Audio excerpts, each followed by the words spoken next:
Greetings, warlords. Rodge here. Welcome to Saga Thursday, the show all about the skirmish miniatures game from Studio Tomahawk.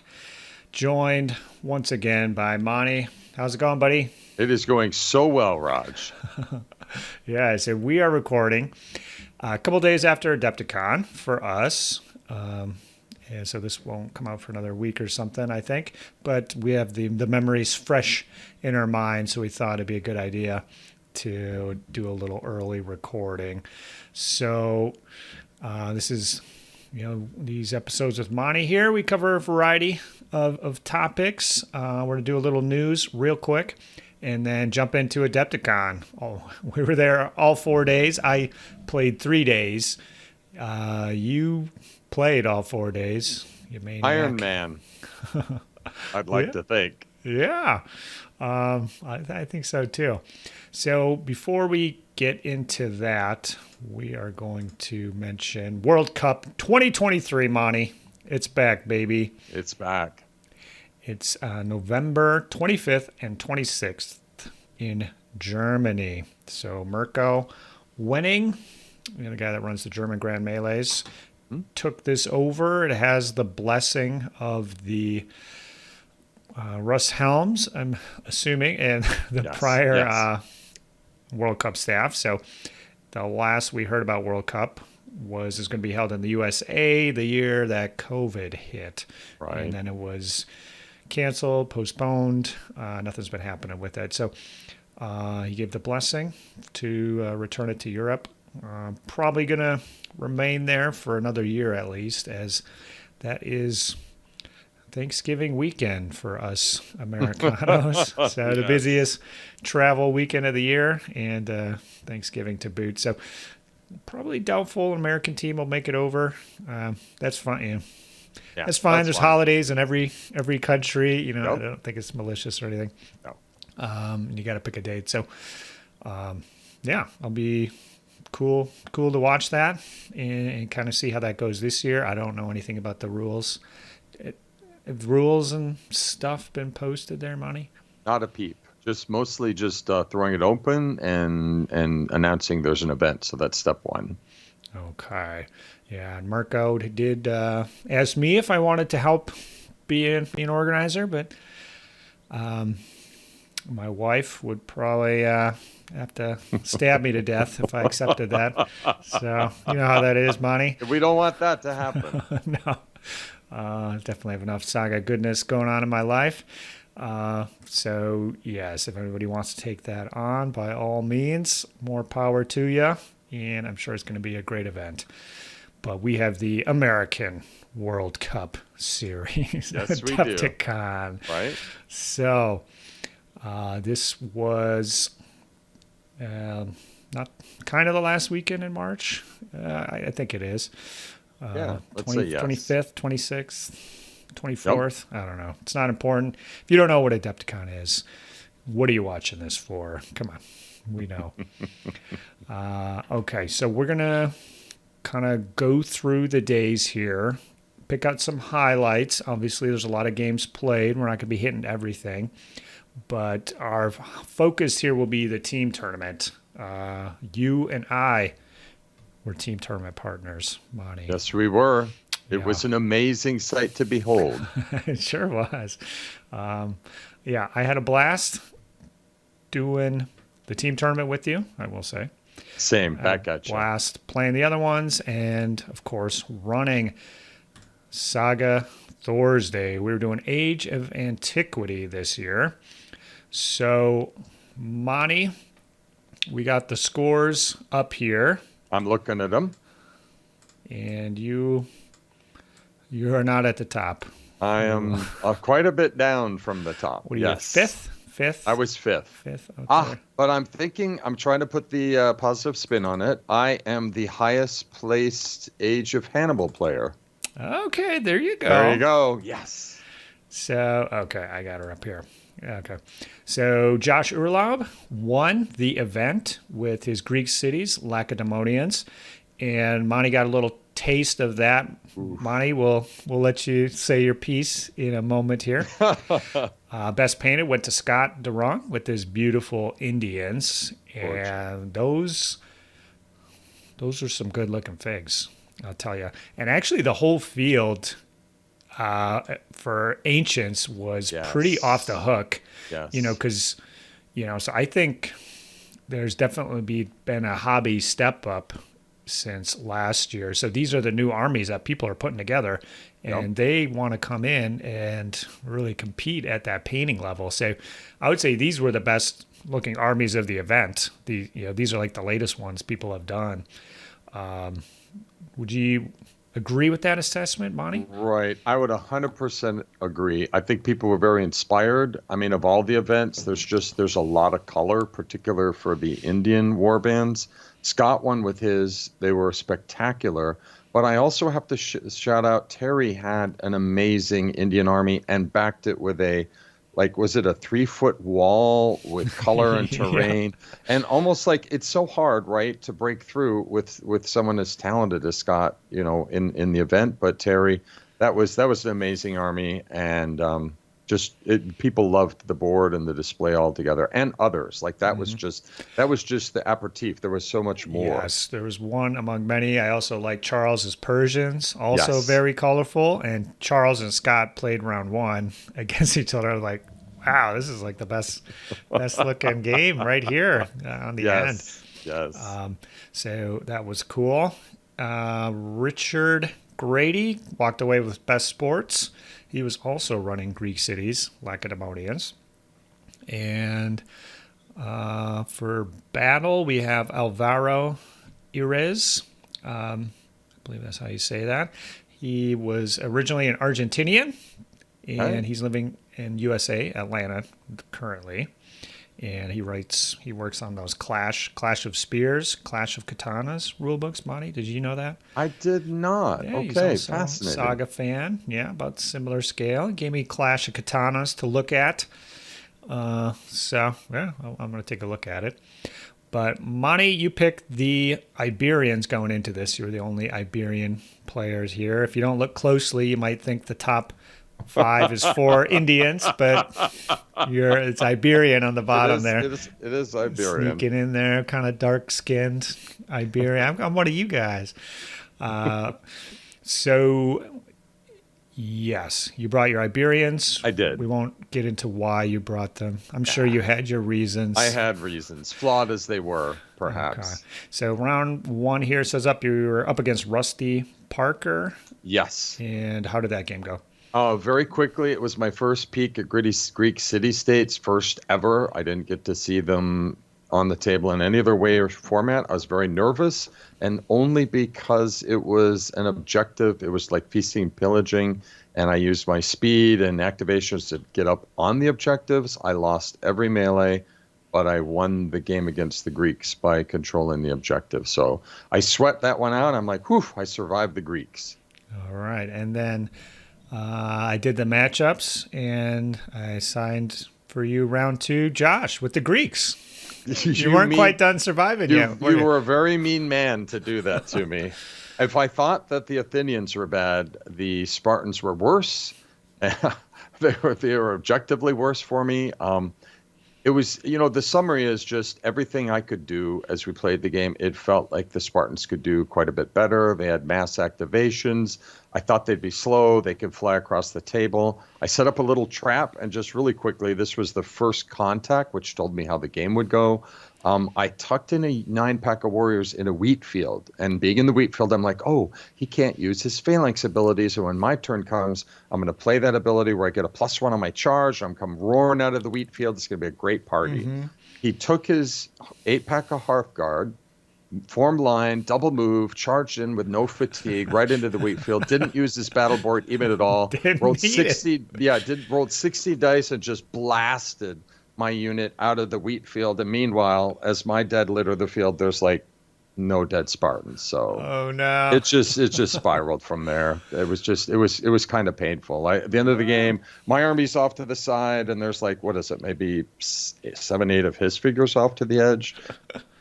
Awesome. So that was the end. Luckily, all the pressure was off, so I was relieved. Well, Josh is a cagey fella. I recorded an interview with him, and got my fingers crossed. I haven't edited it and spliced it together and everything yet, but we should be hearing from him about his experience at the event, and he'll describe his version of events, Monty, and then we can go back and look and see how they match or differ. It'll be like torture to be experiencing a second time, but from the other side. Oh, okay. Coming into round 3 then, who are you up against? Now I have to think for a minute. I was against Kyle, and Kyle was running Gauls. Okay. And this one's okay. I mean, they're punchy as hell. They're always a handful, but I knew the scenario pretty well. I know Gauls pretty well. I was able to kind of weather his punches and get his dice down and kind of sneak out a victory. But it was a low-stress game. We knew neither of us were in the hunt, so we just kind of bashed around and killed stuff and had fun. Okay, cool. Yeah. Glad to hear you had fun at the event. Right. So we should note this was pre-FAC stuff going on here. So your army would be heavily affected.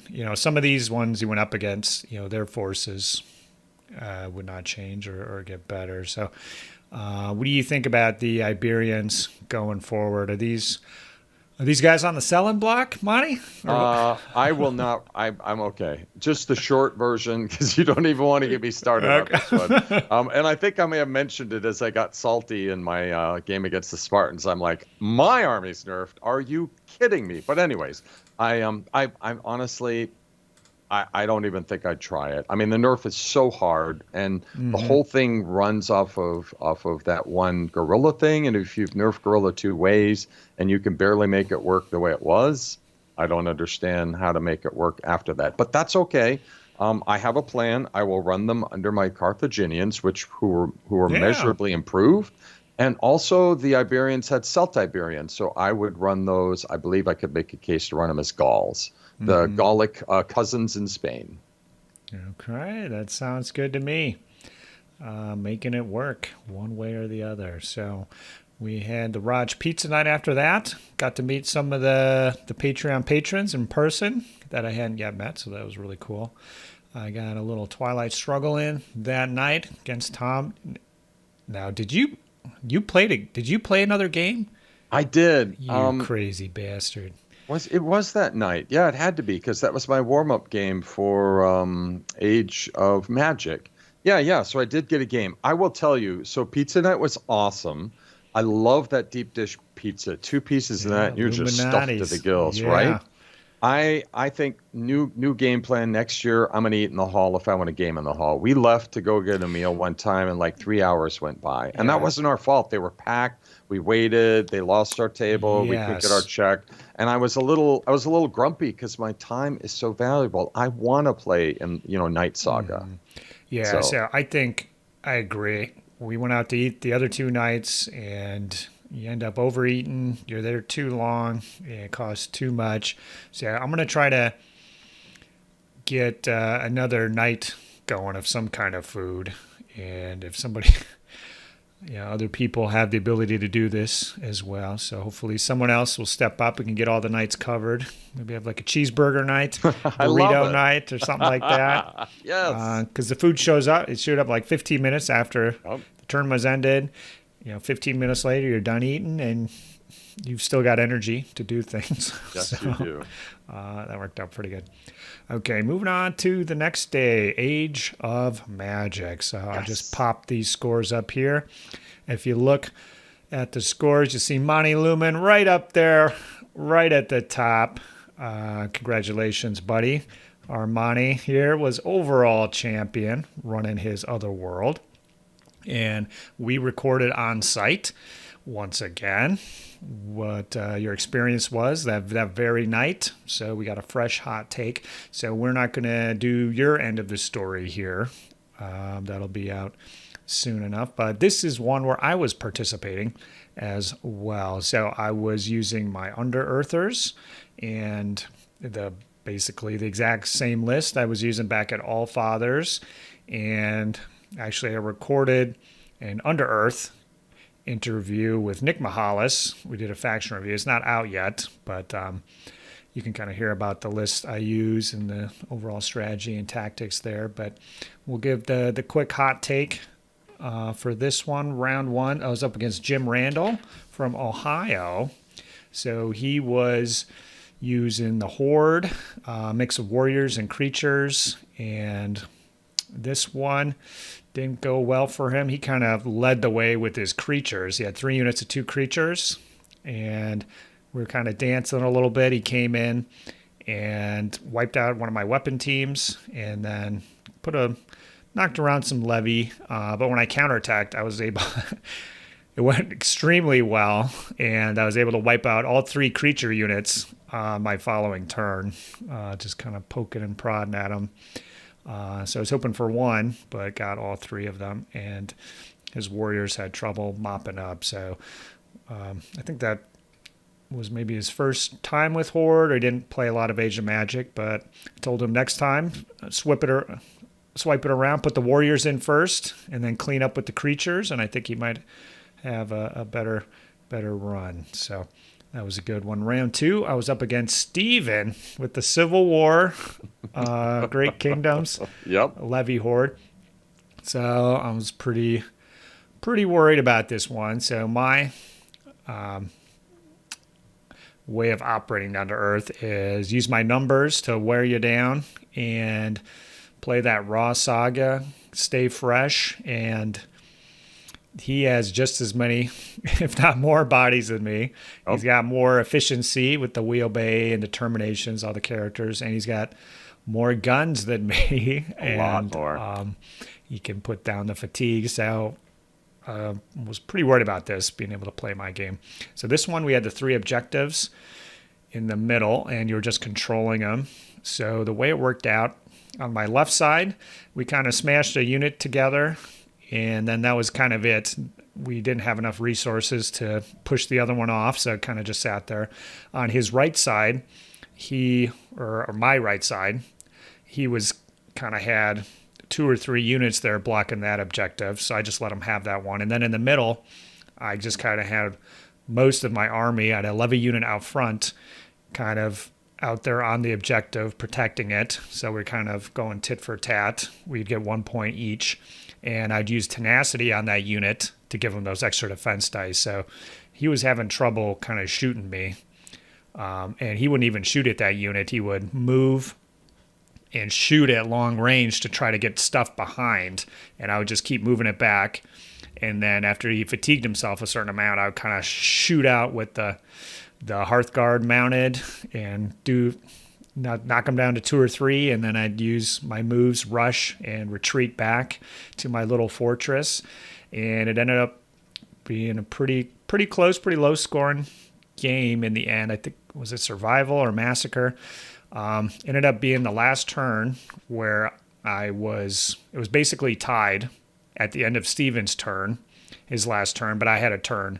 And so I had to scoop up 4 points to make it a win. And he had a unit of creatures he tried to kill some levy with, and I was able to concentrate on that unit and wipe it out with my warlord and not suffer any losses on that turn. So that was 5 points for wiping out those 2 creatures, and it took the win on the last turn there. So that was a good Nicely one. Done. Yeah, very, very hard fought. And going into round 3, I was lined up against Charles using Undead. And this one was control the middle of the table, the King of the Hill. Mm-hmm. Maybe that's what it was. Yep. So this one was interesting. So he had big shooter units and was kind of hanging a lot of things back. He sent the Mindless out to contest the middle of the table. So the issue with those is you have to generate a Saga die to actually contest or control. So right. They were on the hill kind of causing havoc and chaos, but my levies, my warlord was on the hill, my levies were on the hill, and they could just close ranks and kind of take those little attacks. But I did make a huge mistake here, which cost me the game. I went into a big unit of those archers. He had a fatigue on him. I went in with my 3 creature pack, and I knew I wouldn't be able to kill them all. And you should never fight them unless you know that you can kill them all. Either, it can be multiple attacks, obviously, but you have to wipe them out. And I kind of thought, well, maybe I'll get lucky, because I got lucky elsewhere. So I thought, well, I'll just get lucky again. Right. And I went in, did a lot of damage, but didn't take them out. And then my creatures ended up going down. But on the plus side, they kind of distracted from the middle of the table. So maybe in the end it was okay. But, in a turn or two, those warriors were back to full strength. And wow, yeah, depressing. Yeah, he took out my creature. He counterattacked with his creatures on mine, so he took mine out. But then I was able to take his creatures out. So we were kind of trading back and forth. And once again, it came down. Charles's turn was over. We both had 15 points, and I needed to get 4 points again in order to win. And I had to go in. I had to get a unit off the hill. So my Hearthguard went into his Hearthguard, and I needed to push him off the hill. Then I would get a point for or a point or two for controlling it or something like that. And that was part of the calculation. I killed 2 Hearthguard, and then that was kind of it.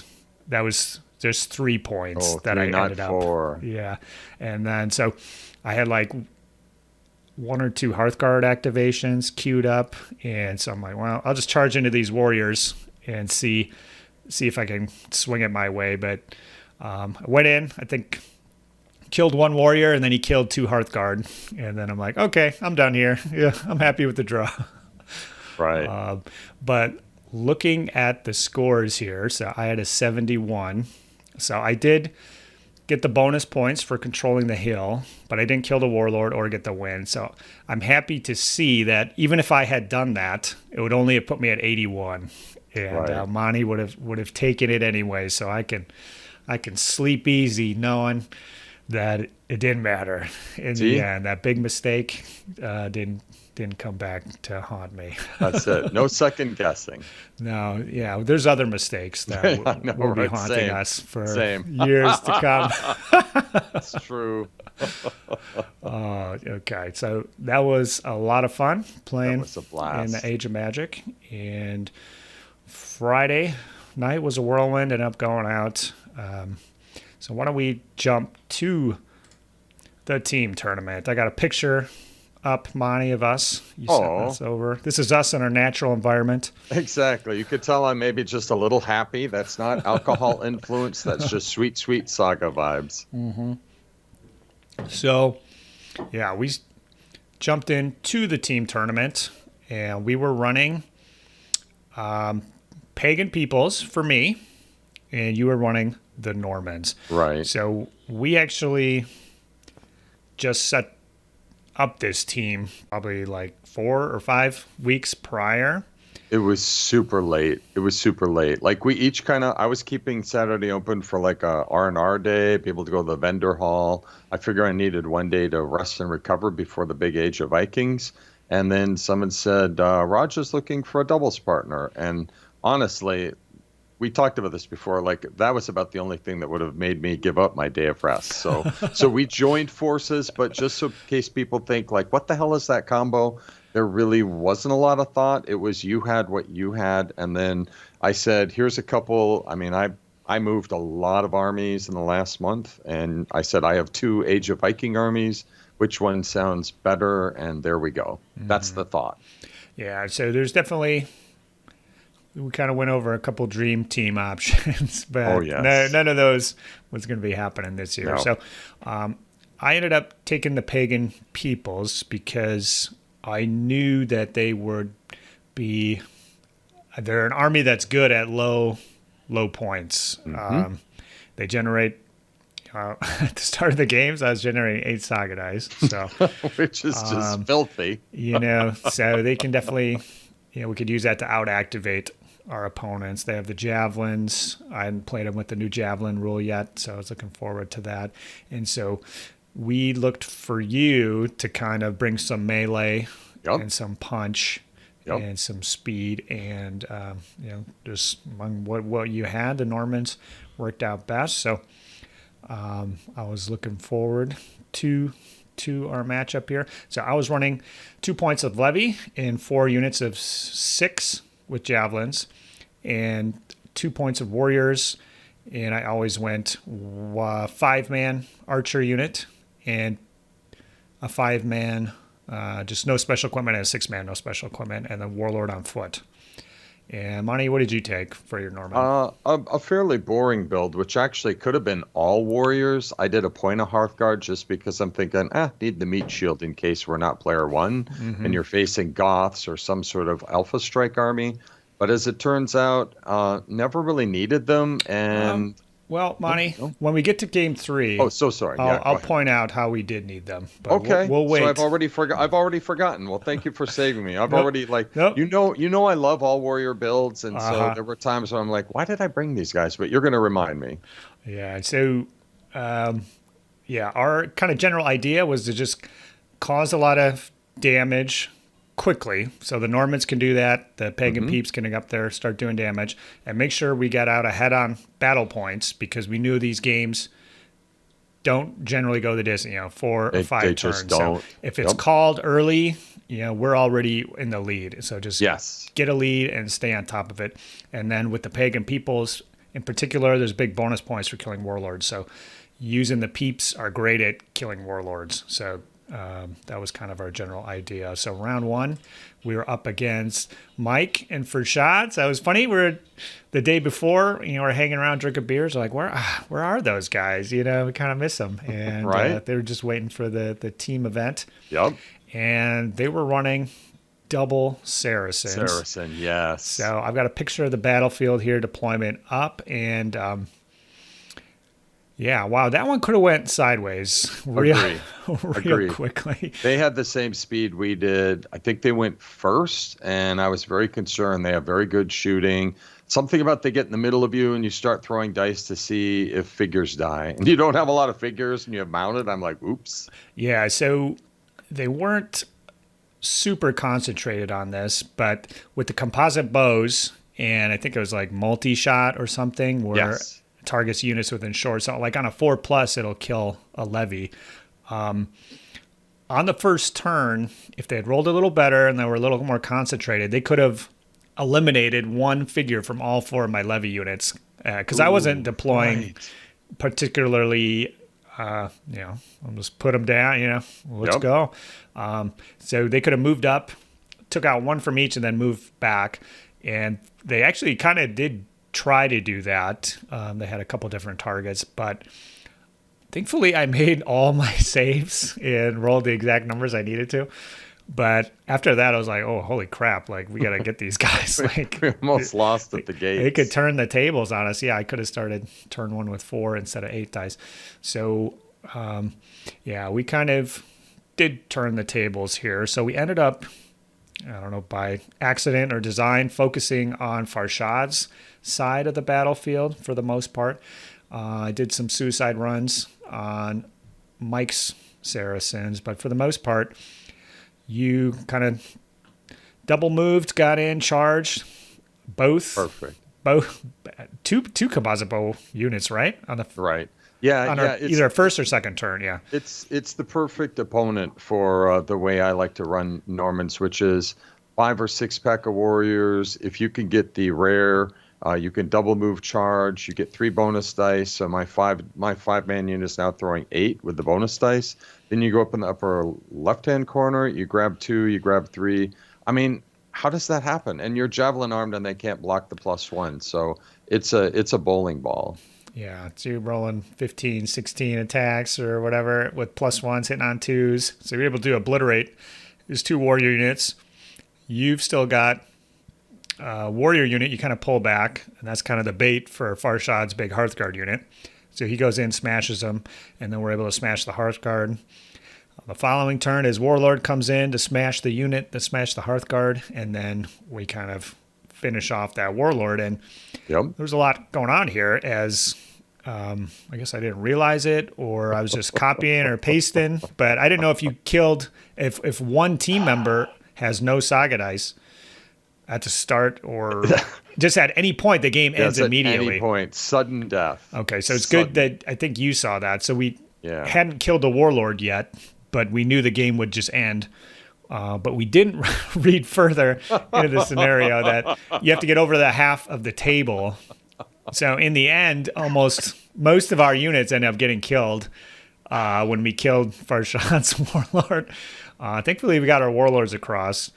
But yeah, so we had basically planned our whole turn on the game ending. So like it had to end or else Mike was going to hammer us into oblivion. So yeah, we just had to go through with that. And so luckily it was a win. Got both of the warlords because Mike's warlord wasn't able to get across the line. So we got a max point win there. But just by the skin of our teeth and helped us read more gooder for the rest of the event. Right. Get that marker out. Yep. Okay, so round 2 we were up against. It's all Greek to me. That's James and Ty. Yep. So I had never played these fellows before or really met them. Had you, Monty? I had not, but I think one of the lads, his dad played me the day before, which would make sense because more Greek city-states. Oh, nice. And they both were great, obviously. Both our opponents and the dad, just all good opponents. Yeah, so this scenario, we were doing a variation of the violation scenario. Kind of like the Rodge version, desecration, but you can't shoot out the objectives. You have to go in and melee them for the most part. So on this one, we're up against Macedonians. Just straight Macedonians, not successors. And then Greek Lacedaemonians on the other side. So if we look on the left, I think it was probably, I'm not sure which one was which. Was it James with the Macedonians? Oh, man. I'm so bad with names. Guys. Yeah, sorry, dudes. But on the left was the Macedonians. On our right was the Spartans. And there was kind of a big forest in front. So unfortunately for them, the Spartans kind of had to trudge across. They weren't super fast at first, but then picked up speed. But in the meantime, the Macedonians kind of had moved up without, necessarily a good game plan. And so all the levies and all the Norman warriors were able to jump them and just kind of shoot the tar out of them. And then after that, with some pagan people's shenanigans, we were able to stifle the counterattack. We had his warlord could take a fatigue or move backwards, so he ended up moving backwards, and then they weren't able to do their game plan over there. The Spartans were still trudging across, able to get a levy unit over there, assassinate his warlord. In the meantime, the Spartans were trudging across and trying to go for the middle objective. Bounced off the first time and then kind of redirected in the following turn into your warlord, but didn't quite have the chutzpah, even with 4 auto hits and a whole bunch of other stuff. Now I remember. Going on for them. Yep. Yeah, and then in the meantime, some pagans jumped out of the woods, assassinated the Spartan warlord, and that was, the game was still going, but at that point, they hadn't killed very many troops, and there wasn't much left. And they were in javelin range, and were taking a lot of hits after that. Wouldn't you say, Monty? Yes. And this is the kind of game that's perfect for the Normans, meaning that I could run my javelin levy warriors into the Macedonian light cav, destroy it, and then I could get over and run the javelin warriors, get their +1, and hit the objectives, and bring the objective hits on 4s instead of 5. So really was kind of a good, even though at first I didn't love looking around and seeing Macedonians and Spartans. That's not ideal for fighting with horses, but yeah, it all kind of trended our way. Yeah, it worked out pretty darn good. So we ended up destroying 2 of their objectives. So that is kind of key. We were capped then at the points, and we hit them, man. We did. So we hit that one twice, and it didn't go down, or maybe even a third time. I think even a third. Yeah, so we hit the third one of them 3 times, and it didn't go down. So we were capped at the 2 or 3 massacre points. Yep. So every 10 points you got, you were capped. Yep. So if you didn't destroy those objectives, you were capped. Where if you'd done the third one, it'd be unlimited. So we would have had another 1 or 2 points for the tournament. So that could have come into play. That is the hazard in that one. It's a little bit of a wild card. If the objectives keep making their saves, it's very easy to kind of get a tie result out of this game. Yeah, so you need to have a overwhelming, for at least in the Rodge version, the more attacks you have, the better. Where the other version, maybe you could say, the more attacks you have, the worse it gets. But yeah, so I guess that was kind of one downside to our build. So you could lay that on us because we were only hitting it with little units over and over. So it gets 2 defense dice regardless. So we could have set up, a big objective whacking unit or something when we were setting up. So that's on us. That's our build. That's how we did it. So if we don't want to blame the dice. We'll blame ourselves. I like that. We will be doing more in the following round. Yes, we will. Okay, last round. We are up against a father and son duo, Perry and Trevor. So Perry on the right there is a Saga Thursday Patreon member. Thanks, Perry. Thanks, son Perry. Trevor. We'll get him signed up soon. I'm sure his dad will talk to him about that. But so we're coming in around 3, top-ish table. I just clicked over to the picture showing the insane deployment. So it looked like we were playing the biggest game of Saga ever because we were up against 2 Anglo-Saxon players. Perry was running all levy. Or no, he was using 3 points of levy and a Hearthguard. And then the son, Trevor, was using 1 unit of levy and then the rest warriors. And this one seemed impossible at first. It did. Anytime you're up against Anglo-Saxons, it seems impossible at first. But you kind of plug away at it. You don't understand necessarily how those losses will affect it and hamper those counterattacks. So in this one, we ended up concentrating our attacks onto Trevor with his warriors. They're the same amount of effort to kill, kind of, but they are worth more victory points. So we were playing a variation of Let the Blood Run? Is that one? Yes. That's what mine is. Absolutely. So there's a blood pool, so you got to kill stuff in melee, and it has these crazy deployment where you can't deploy within short of any other of your units, and you can't be within medium of the enemy. So you end up kind of just deploying across the board here, in kind of 2 or 3 lines here. So we just about squeezed everybody on, and they ended up getting the first turn. We had an incredible amount of luck when he punched his 12 warriors into the 6-pack of levy hanging out there, and I made all my saves. Yeah, that was a promising start. Yeah, so whatever happens from here, that shouldn't have happened. So, really, we can't complain after that little streak there, Monty. So, and that happened all the way over on the left-hand side of our battlefield here. So you can see by Trevor's hand here, there's a big 12 block of warriors here. So that one was out in the open. So I was able to shoot at it with the levy that they had just tried to kill, and then charge in, put an extra fatigue on them. So you could go in and hammer them with everything you had. Yep. Using that same trick, 15, 16 dice. You had 1 or 2 fatigues. Since we'd taken him under 10, his defensive ability he had queued up. The thing where if it's 10 or more, all enemies count as having a fatigue when they come in. So we had knocked that off.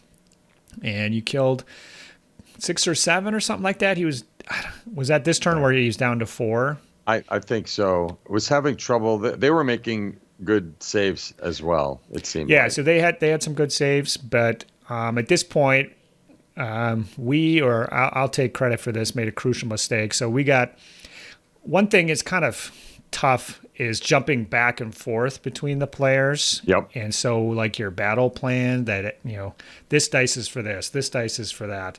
There's more interruption in that sequence. So you're not as tight as, sticking with your plan. So that warrior unit was down to 4. So we were blinded by that. And we were like, they're going to run into the woods. We're never going to get them. We got to take them out now. And so I had 3 levy there, and so I used my last levy activation to just shoot those guys and try to take them under, which was completely foolish because in the giant woods next to them, I had a levy unit sitting within short of the other 12-man warrior unit. And so, we weren't thinking clearly. I shoot, it's just 2 attack dice, whiff it on the shots, and then I'm like, oh, crap. So we had racked up this big, beautiful blood pool, and on the following turn, he was just able to charge in to that levy unit that I left in the woods, rack up those 6 kills easy. They're right back with us. So the plan was they would move out of those woods. So at least he would have to come out with his warrior unit then. And so if we choose to shoot at him, there's no cover. Right. Your horseman can actually charge him. And we have 3 or 4 units there. Actually, I've got another levy unit. My archers would be in range. Your Hearthguard, your warlord, your other warrior unit. So he might not have decided to come out of the woods if we had done that. So we could have been up on blood pool for the rest of this match. So getting a point each round and getting that extra saga die. And so that one was on me there, unfortunately. So the blood pool, we ended up going tit for tat all the way until the last turn, until they got a very huge lead, and we weren't able to do anything about it. So the blood pool didn't come into play, but it kind of forced us to kind of go into melee a little bit. In the mid game, there's a lot of dancing going on here. I'll say the second mistake here is on me for the mid game here. So I had set up a teleportation onto Trevor's warlord. So I wanted to send out a unit of warriors waiting in the rocky ground. I'd send them over, and then I had Lema queued up. So as long as he couldn't kill them all in one attack, which, if he's going to close ranks and stuff, it's hard to kill 5 warriors in one go.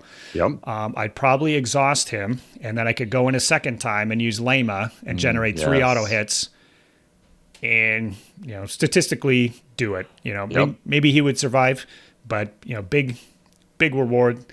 Big with tournament points, 5 tournament points, 5 massacre points, and then fatigue bombs on those nearby units. It would have been huge, so it would have been worth it.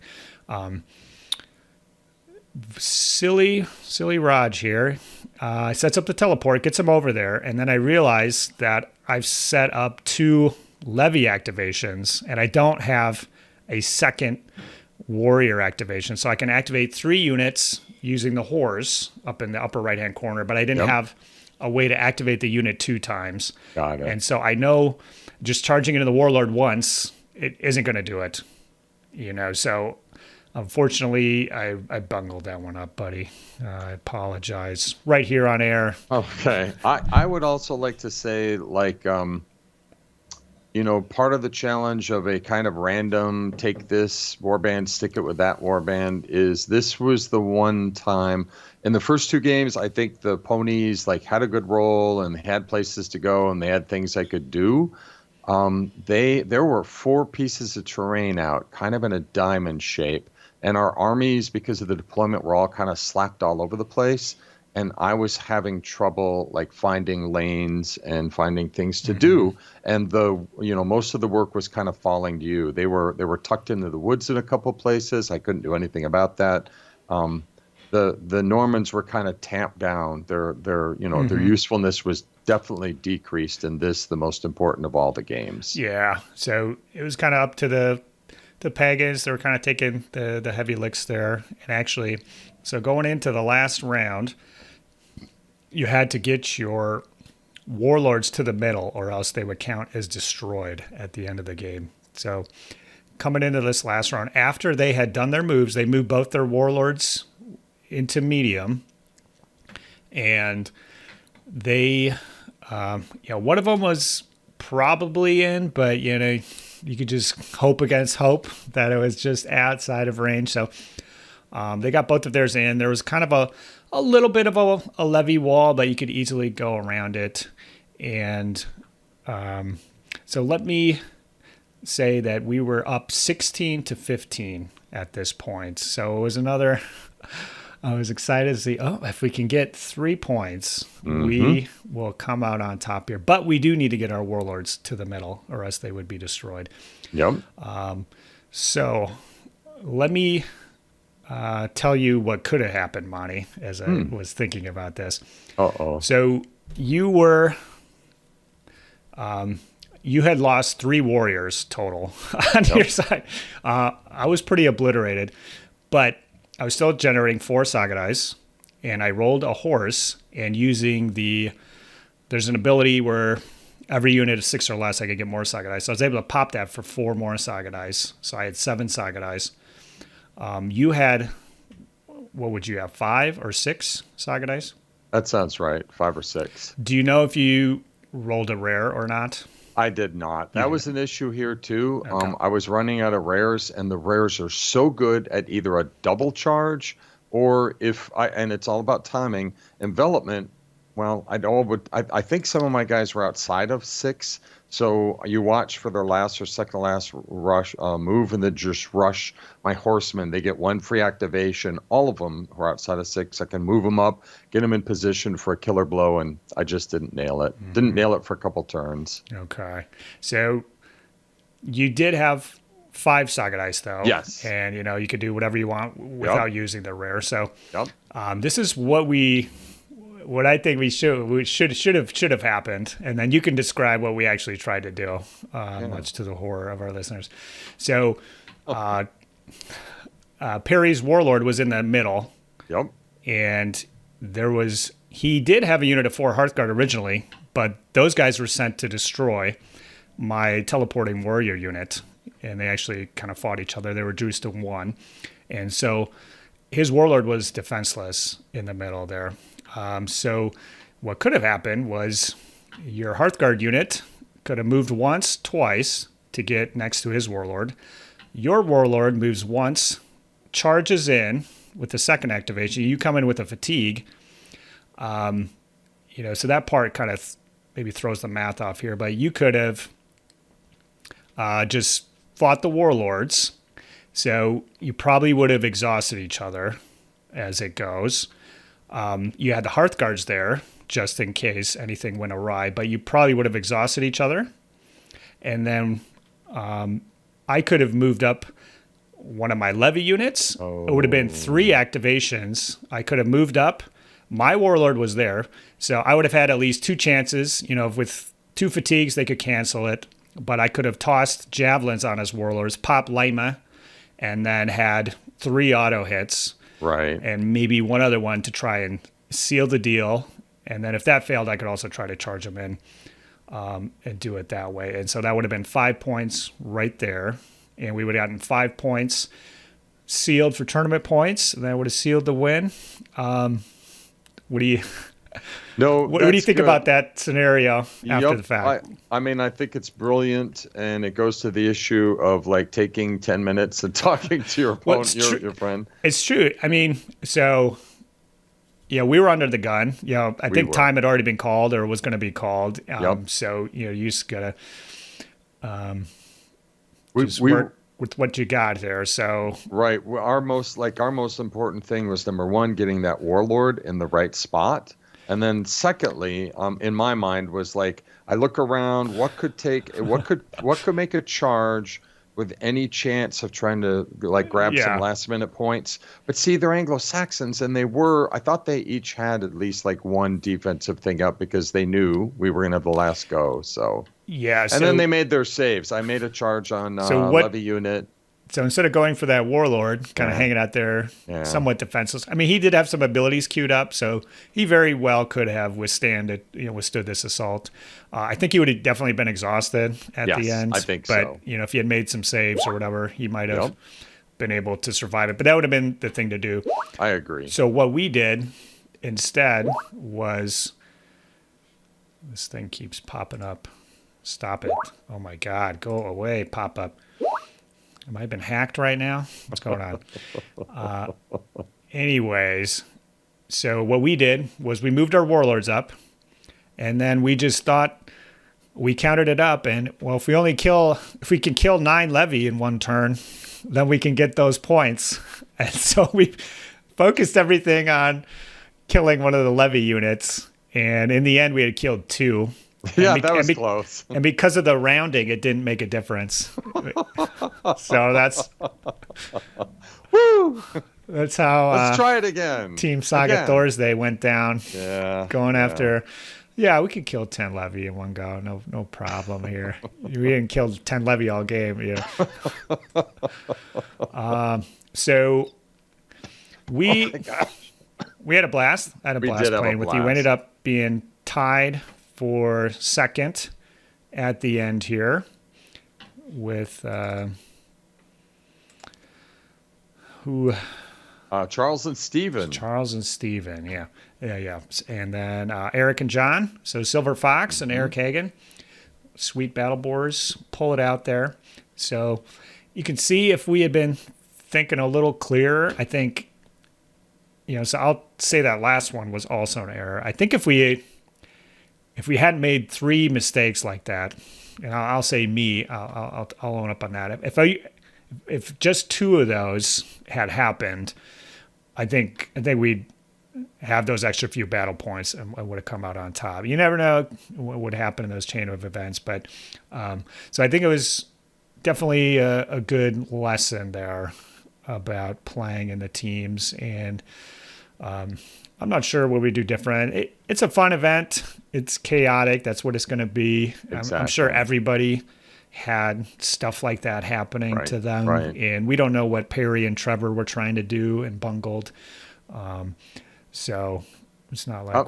Although, if I can say just real quickly, I won't say who and what and where exactly, but at the very end, one of the 2 teammates looked over and said, "You have a die here?" And he's like, "Yes." And he said, "What is that die for? How do you think you're going to use that?" And it was getting a little cross. And it was getting tense. And I won't say who's saying what. And like when he was done, the die got moved. So maybe you and I should have engaged in a little bit of that. You go, "Monty, what's that? Where's your rare? Why can't you roll a rare?" Yeah, that's funny. So I was definitely rolling rares out the wazoo throughout the course of it. And we know the pagan peoples. As you do when you love play it. pagan peoples. So. Yep. I think they're definitely a good army, but they don't react, so you have to be very careful with your placements because they can be vulnerable and they can't just scooch away, So I think against experienced players, they can definitely win. And so that, I don't think we said it, but that game was a draw in the end.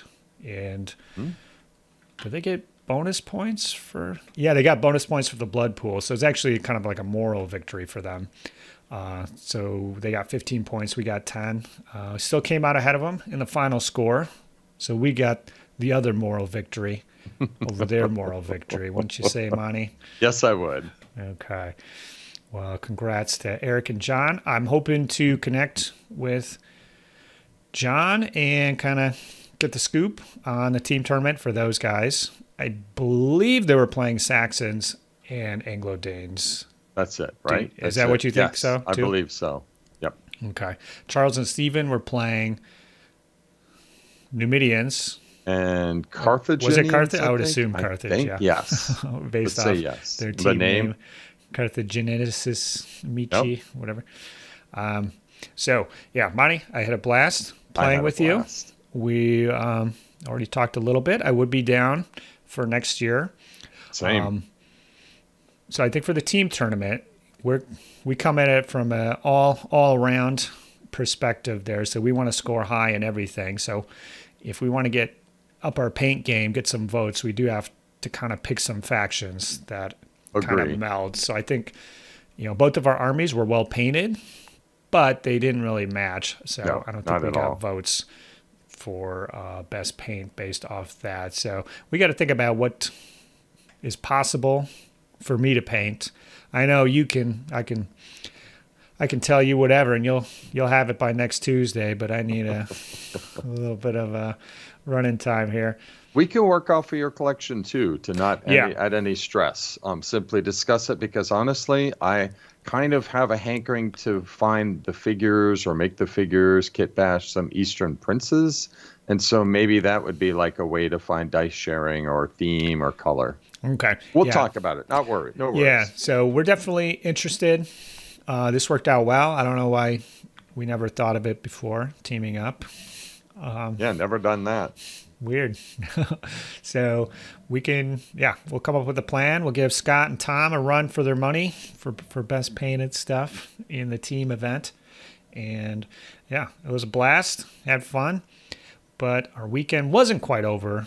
We did go out to eat, stuff our faces, and go home to our rooms and sleep. But we had another day of games ahead of us, Bonnie. Yes. For the love of God. For the love of God, make it stop. So for this one, I ended up running Germanic Peoples, which is the Old Friends, New Enemies from Age of Vikings, using the Saxon board. So I had a lot of fun with it at Fimbulwinter and before, and I wanted to do it again. You could take a mounted warlord, a mounted Hearthguard, and if the warlord's mounted, the personal champion can be mounted. So I painted up 6 horsemen and a brute on foot in anticipation of round 3. And I love that old Gripping Beast Anglo-Dane model. We're looking at a picture of it right now with his bald head. So I finally got a chance to paint it. Now, Monty, what did you take to the big show? I brought all mounted Welsh, and Right. I was thinking of doing Normans, but I thought, why not run the Welsh one very last time? And also, the Welsh could take Shield Maidens, and I had some adorable Gripping Beast Shield Maiden figures that I just thought were fantastic. So that was me, Shield Maidens, running with the Welsh. Very historical. Right. Well, we're going to concentrate on your experience for this one. Oh, because you're going to, okay, yep, okay, we can. And we can make it kind of quick because we're, Yeah, however much time you want to spend here. We're kind of closing in on the end here, Sure. actually. Okay. So, so you took the Welsh. Who are you matched up against? First round game was my nemesis, Stephen Hollowell. He's part of the KC crew. Yeah. Yes, the KC guys. And in the digital league, he beat me, and at Fimbulwinter, he tied me. So he was unbeaten against the Monty. So Okay. so looks like he's using the Lombards, which is the Goth board. Exactly. And so I got a little bit lucky here. I know the Goths. I knew enough that if the Welsh can't play a little bit of their on horseback, if they can't play their tricks not very well, when the Goths come double, triple moving across the table and smashing those 3/3 horsemen to bits. So I paid a couple points. I bid 2 to be player 1 in feasting and pillaging. I took the terrain and I played probably about as well of the terrain game as you can. I got 3 large pieces in his backfield, created narrow, as much as I could, narrow channels so you knew where he was going, and it's hard to get around stuff. And, exactly. And then step 2, he knows what the Welsh do because he runs them. Yeah, he played Welsh against me at some practice for Saga Storm. Right. So he knows what you're up to. Exactly. So he put a point of Vagrant Warriors, and I think it was a point of, would it be Shield and Spear Levy maybe in front, like foot soldiers? And I breathed a deep sigh of relief because as long as those footmen are in front of the horse, I know they're not going to triple move or double move out and smash me. So I was able to rush up, grab all the objectives pretty much right out of the gate, and then he was just on his back foot. And I just played, kind of careful and cagey and with my reactions up for the rest of the game to sneak out the win. All right, good deal. So you grabbed the objectives with your horse guys, or do you have some levy or something? Yes, I did. I grabbed everything. I had some kind of, I called them the expendables. I figured I would just try to have it held by the end of turn 2. And I kind of, by creating some threat, because he was clustered on one flank, I was able to get open up with 3 points, and then after that, every turn 2, 2, 2, 2, the rest of the game.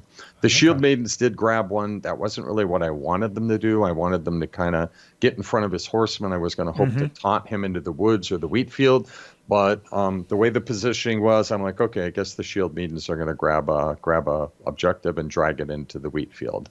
Okay, cool. Yeah, so the objectives, every turn you had them were worth a point. So you could see if you had little decoy expendable units holding them. He could go for those, but then be set up for the counterattack. Right. Or try to take out your main threats there and have a tough time, which it sounds like that's what happened.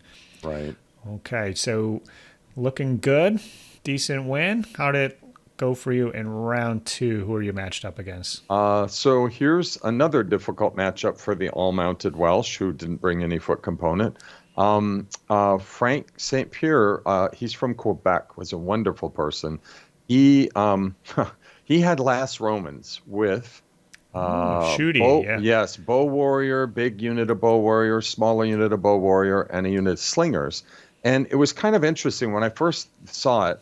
He had like a 6-pack of Hearthguard, a champion, and his warlord. Those were all mounted, so he had very static shooty elements, and then he had his speedy elements in the back. And so the terrain, he kind of got a jump on me. I think neither of us bid anything, so I think he went 1, and he started dropping terrain down.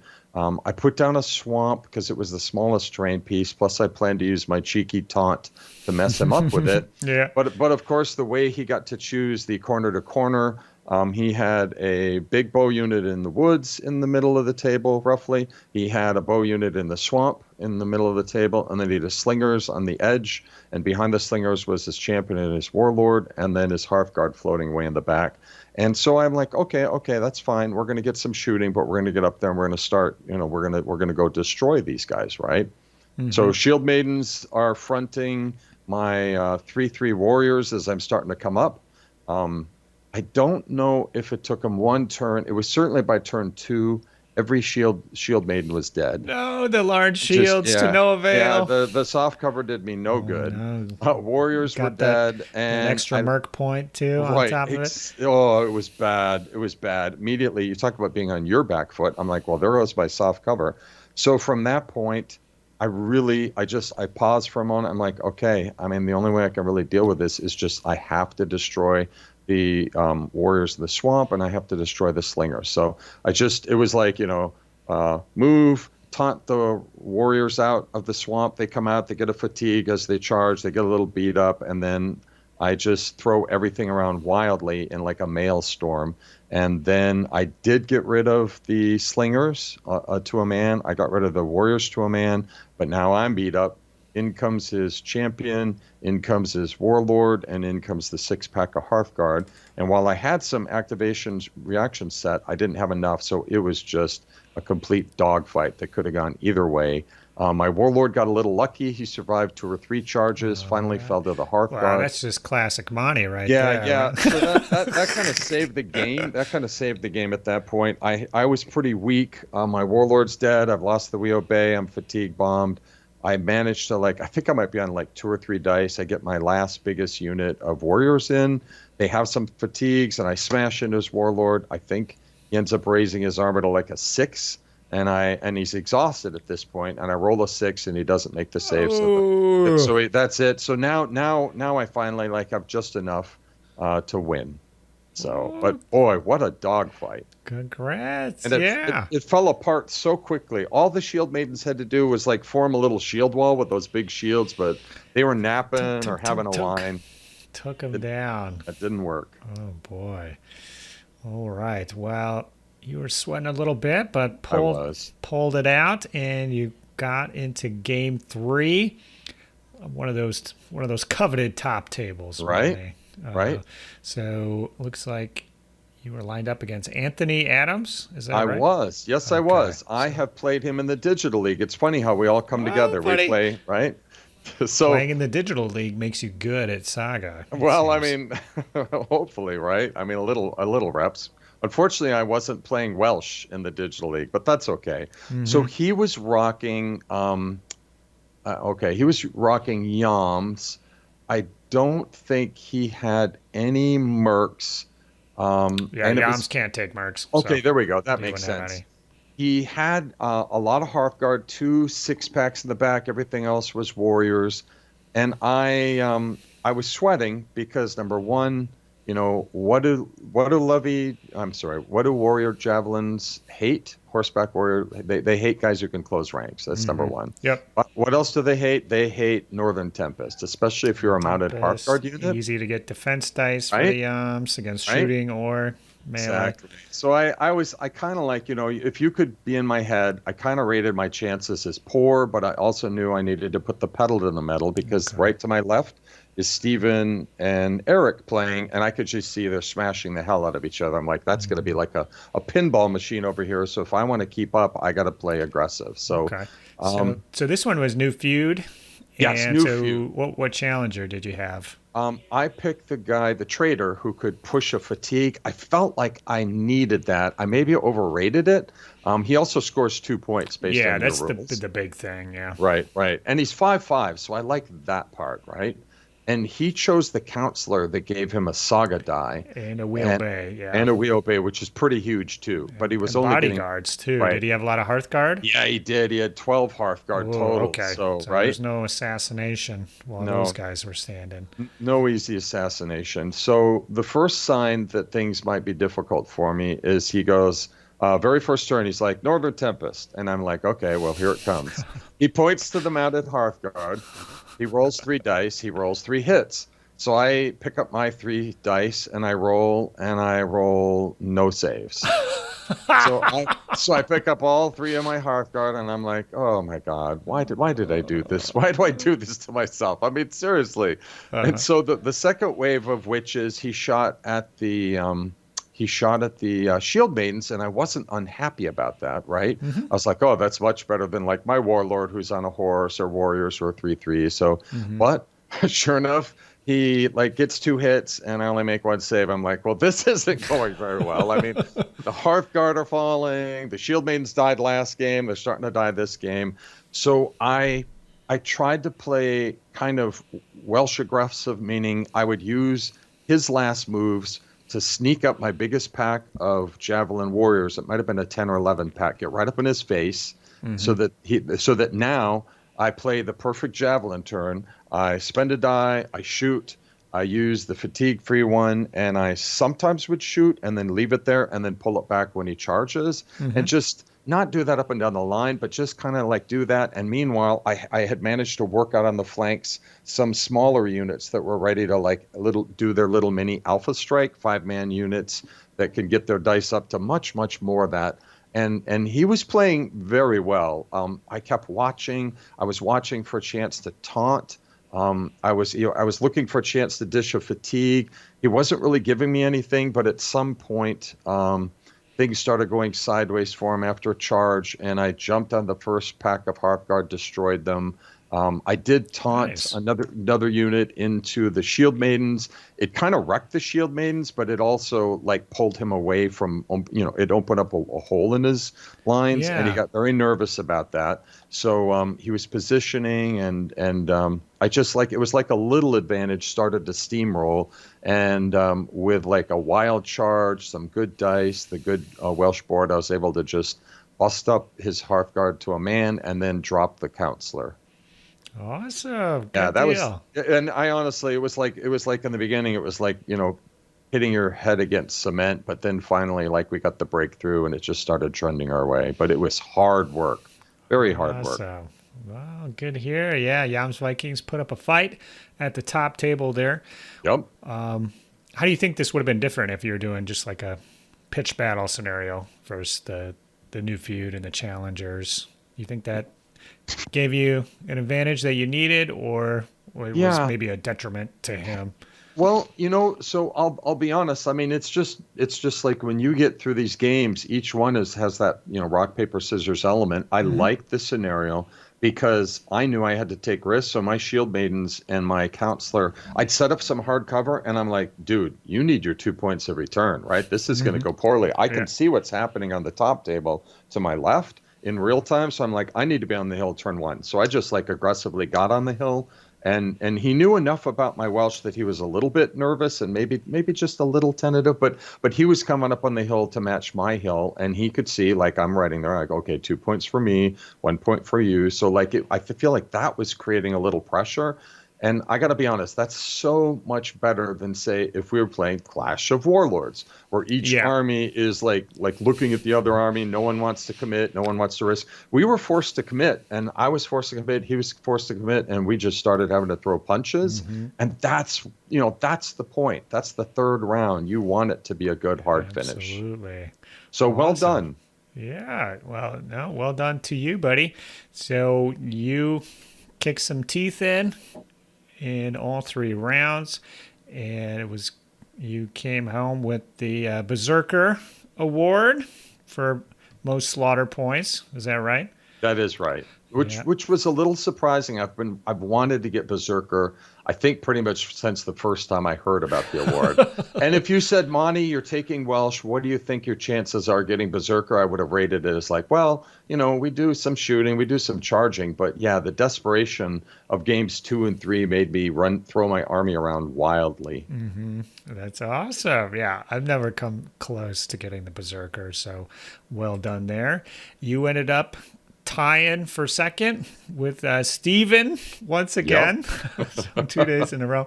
Right. And that is because, Monty, you thought you were the master submariner coming up, periscoping. My periscope was a little bit behind your periscope. I was watching what you were doing, and I was just one step behind. So at the end, I could be one step ahead, buddy. Brilliant. So I was definitely boosted by my paint score. Thank you to everybody for giving me those votes. But I was 2 tables down from Monty and ended up having the huge win at the very end to probably one of the last scores to come in. So, yes, thanks to my opponent. So we didn't get into my stuff because there's going to be a separate episode about that as the tournament champion. And it's very cool. I won a lot of Warhammer tournaments. I guess I've won my own Saga tournament back last year. You have. And we had those little Wausau ones, just 10, 12 man. So I guess I won those. But this is definitely the biggest event of any kind I've ever won. So it was very cool and definitely unexpected. So I played three great opponents. I'll just say a little bit. Sean Emberley, round 1. One of the Canadian fellows was running Irish. I was playing Germanic peoples, so no shooting defense. We know what happened to my Norse scales against the Irish last year. I was like, is this going to happen again? But with the objectives in play this go around, it was less of a straight up fight, and there was a lot of tussling over those objectives. And he was definitely plinging away with his shots, but it ended up not being a deal breaker, and I took the win there. So I was glad to beat those Irish, kind of a bugbear, finally put down. And one of the other Canadian guys actually came over after that game, and he's like, "Oh yeah, well done. I'm surprised you were able to do that. We've never been able to beat him with his Irish." So, wow. So definitely a cagey opponent. Round 2, I was up against Perry Craig. So the father from the previous day's skirmish, Monty. We called it. It wasn't revenge. It was inconclusive. It was just part 2 of the fight. So he was running Scots, and I was able to take him down as well. So that also is like another war band that I kind of have a little really worried about. They seem unbeatable, but the Saxons, especially with multiple charges, are one of their strengths, and that is one of the Scots' weaknesses. So that definitely played into it. And then round 3, I was up against Josh Erlob, so the champion of Age of Antiquities, and he was running Last Romans. So if I was playing any other army, I would probably be happy with this matchup. But as an army with practically no shooting defense, I was a little worried. But it ended up being a little cagey, back and forth. He tried a couple strikes. They didn't pan out. I was able to hammer him pretty hard. And then by the end, just kind of bust it completely open on the last turn and take his... My second to last activation was taking out his counselor, and the last activation was taking out the warlord. So it was 5 points for each of those, plus the win. all in all, was able to get 1 point ahead of the competition. Yep. And I'll have Huge. more about my games and my thoughts there in that specific video. It's probably going to be a Patreon only video for anyone interested in listening to that. So that will wrap up our Adepticon stuff for the most part. So Monty, I don't know if you saw on the Discord, but somebody did an impromptu Iron Man tabulation to see who got the most points over the 4 days, and you came out number one by a pretty hefty margin over Steven there. So I think if we're counting those ties, I'm gonna give them to you. Yeah. Yeah. That was kind of cool. I mean, it's it could be a little tricky. Like, this is a lot of data. I love this. I've never seen this kind of data. But it also, like, being a point out, you're like, where could I have picked up a point? What could I have done? What's the I think that's at least a good way to look at it, instead of, well, he got lucky with those saves, and that's why I didn't get the point, or I got bad luck. So there's always something you could have done. In most situations. So I thought real hard about the team tournament game, and I know where we went wrong, and hopefully it won't happen again. We kind of took those lessons to heart. So hopefully there's some sort of conclusions you can draw out there, but it's tough because you'll just be moving on to the next army, So no, I mean, it was glorious. Like, the team tournament was glorious. I loved being able to partner up brothers in arms with you. While I was like driving home and not fighting, but kind of chewing on this a little bit, and then I just paused. I'm like, well, okay, take a breath here, right? Seriously, like, it was 4 amazing days with all amazing people, and to finish 10-1-1. It's like, if you said you could go to this event and be 10-1-1, I'd be like, no. I mean, seriously, it's so honestly, it's pretty damn good, and I need to simmer down. And it's okay to think about, like, how you can be better, or maybe, like, what if I do this? What if I have a build that's more? Anyway, so there's lesson learned and things to think about, but the memories are there, and wow, this is the best one I've ever been to. Yeah, this is definitely the best Saga Adepticon. For me as well, as far as performance, and then just the funnest one as well. Be coming back from fully back from COVID, and having the events nice and big. We had our own hall again. Oh, it was beautiful having that hall. Oh my gosh, it really is one of the best parts about Saga at Adepticon, and looking forward to it. So in the future, I'm hoping to have interviews with all 4 winners, and people are saying that I need to interview myself in the same style. So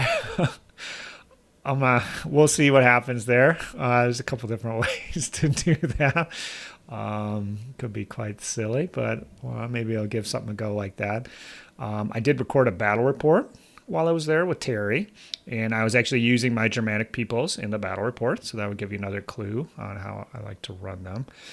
But so for the next several episodes will be all Adepticon related. Nice. And we can look forward to that. But in the meantime, Monty, it's paint contest time. All right. Okay, so we are asking you folks to paint up a piece of Saga terrain. Ooh. It's got to be a legal piece of Saga terrain.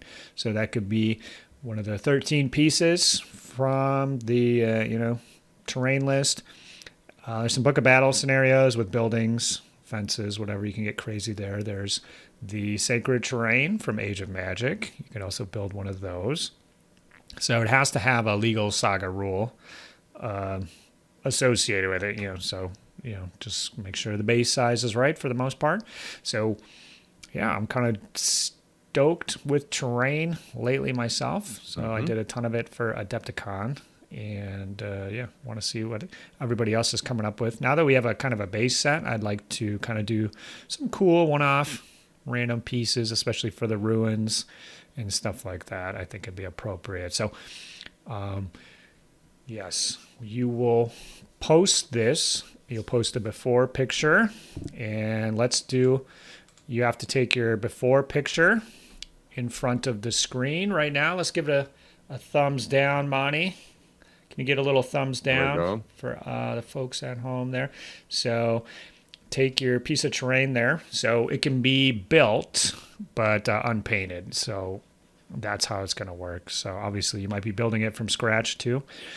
For this one, we're going to give you extra time to complete it. So it won't be due first week of May. We're going to make it due first week of June, which is June 1st is when the episode is coming out. So we need it completed by May 28th, 2023.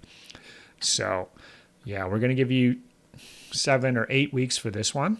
And if it goes well and doesn't peter out, we will possibly, we could maybe extend that to the other painting contests in the future. Maybe we'll see what the feedback is on that. Sometimes it's nice to have a tight deadline, but we're going to give this one a long deadline because making fancy stuff could be a lot of work. But okay, so what you'll do is you'll take that before picture, and then once you have the after picture, you'll post both of those on the Saga Thursday Discord server under the paint contest section. And then when we review those, we're going to choose one random one to win some loot from Gripping Beast. And then we'll pick our winner, our favorite, will win the coveted Saga Thursday glass. Monty, I think I gave you one of those finally. I love it. You have it in your hand right now? Can you? No, it's in a special place. Oh, nice. Only to be accessed on right. Saturdays, Saturday nights. Saturday nights. I love it. Yeah, so the rules will be posted below in the video description, but you have to join the Saga Thursday Discord. And why wouldn't you? Because we've got over,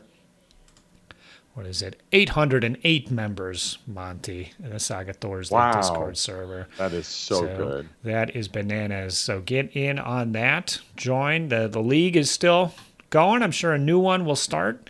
Yep. At some point here. So Tabletop Simulator, get all your questions answered. There's lots of Adepticon pictures in there. There's stuff about the Polish Open that just recently happened too. So there's a lot of buzz on there. So check it out. If you haven't considered it yet, think about popping over to the Saga Thursday Patreon. You get an extra Saga Thursday each month. And there's numerous benefits like having a one-on-one chat with yours truly. That's me, not Monty.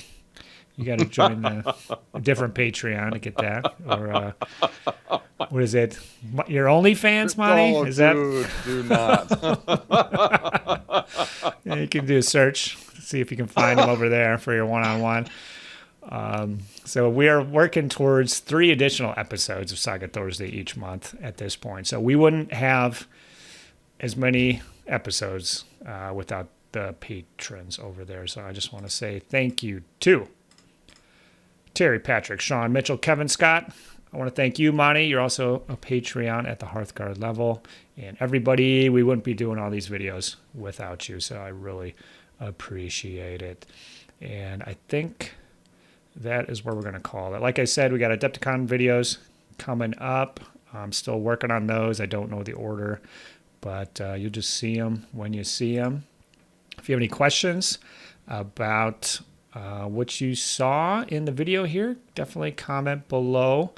We can go into anything further. I know some of the team tournament stuff, they didn't have the factions. The Age of Magic, they didn't have the factions and the results. If you ask us, we might be able to help you on that, or just post them around on the Discord. Maybe we can suss that out. But we will do other stuff like that. Let us know. Yeah, I had a blast. Thanks again for being my partner, buddy. Back at it one more time. Once more into the breach. All right. Well, that's going to be it for this one. I hope you guys found it interesting, and we'll catch you on the next one. All right. Bye-bye. See ya. Saga! If you'd like to see more Saga content, consider joining the Heathen Army over on Patreon, or popping on down to the Saga Thursday Discord server. Links below. Thanks, guys.